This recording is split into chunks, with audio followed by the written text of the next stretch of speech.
Hello guys, good morning. Welcome to my channel Puja lifestyle. তো আমাদের এদিকে খুবই গরম পড়ছে, তারপর দিয়ে আমাদের ঘর হচ্ছে টিনের ঘর, তোমরা জানোই।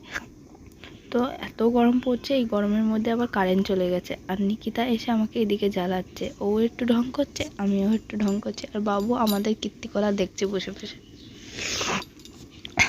তো এই গরমকালে এই একটা সমস্যা, খুবই অত্যন্ত কারেন্ট যায়, সেটা সব জায়গাতে, শুধু আমাদের এখানে বলে কথা না, সব জায়গাতে। তো দেখো এদিকে দেখতে দেখতে আমাদের গল্প করতে করতে কারেন্টও চলে এসেছে, আর বাবু, আমি ভিডিও করছি, বাবু সেটা দেখছে যে মা কী করছে। হ্যাঁ, তারপর দিয়ে ছোট্ট একটা হাসি দিয়ে এলো।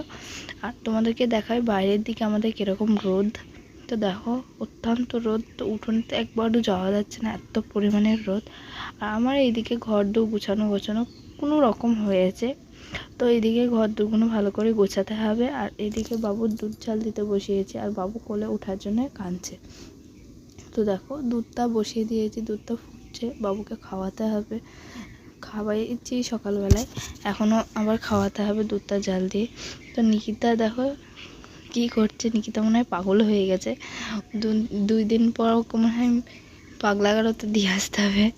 হ্যাঁ, আর বাবু এইদিকে বলছে মার খুব কষ্ট হচ্ছে, সেই জন্য ঝাঁটা দিয়ে বারণ দিয়ে ঘরটা ঝাঁট দিতে দিতে, আমি বলছি তোমাকে আর ঝাঁট দিতে হবে না, আমি ঠিক ঝাঁট দিতে পারবো। আর এদিকে দেখো কি গরম, কি গরম, অত্যন্ত গরম। আর আমি আজকে রান্নাবান্না কি করেছি তোমাদেরকে একবার দেখাই। এদিকে দেখো ভাত করেছি, আলু ভাজা, আলু দিয়ে ডিম দিয়ে ভাজা, পটল ভাজা, আর কুমড়ো দিয়ে আলু দিয়ে ডাঁটা দিয়ে একটা তরকারি, আর টক ডাল। এই গরমকালে টক ডালটাই হচ্ছে সবথেকে প্রিয় খাবার তোমাদের দাদা হয়, তো এটাই করেছি। আর বাবু দেখো খুব দুষ্টুমি করছে, বাবু খুব বদ হয়ে গেছে। এদিকে আমি ঘর গুছাচ্ছি, ঘরটা বাবুর জামা কাপড়গুলো ভালো করে গুছিয়ে গাছিয়ে নিই। তো ওইদিকে বাবু জল ঘাটছে, বাবু ওকে মারতে গিয়েছে, আর নিকিতা এইদিকে আমাকে লক করে দিচ্ছে। হ্যাঁ শোন রানী, শোন, শুনে যা, এদিকে কি খাচ্ছিস, কি খেয়েছিস, কি খেয়েছিস?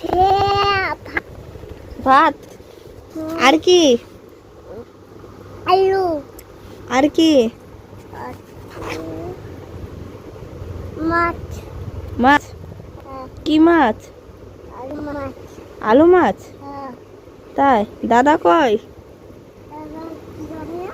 হ্যাঁ ভালো করে বল, দাদা কই?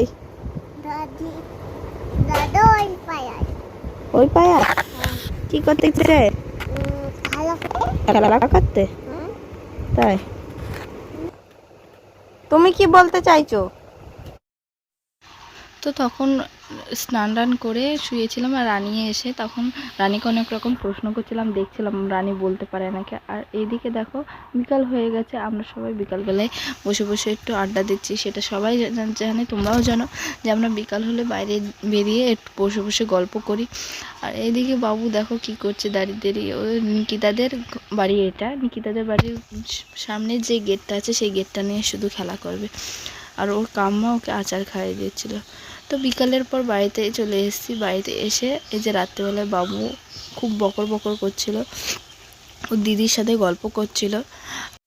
তো মিনি ব্লগটা কেমন লাগলো অবশ্যই কমেন্ট করে জানিও। তো ভিডিওটা এই পর্যন্ত থেকে, ভালো লাগলে like comment share and subscribe করে দিও।